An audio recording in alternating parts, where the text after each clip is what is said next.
నా పుట్టుక కారాగారంలో జరిగింది.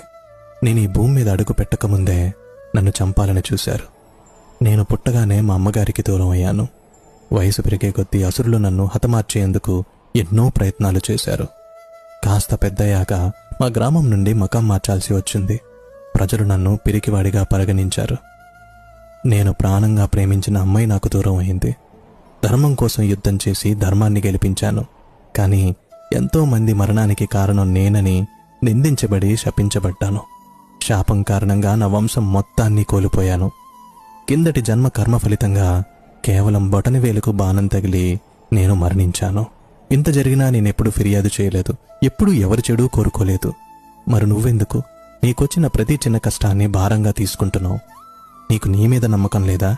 లేదా నాపైన నమ్మకం లేదా? నువ్వున్న పరిస్థితులు నువ్వేంటి అన్నది చెప్పదు. నువ్వు నడుస్తున్న మార్గం వల్ల నీ విధి నిర్వచించ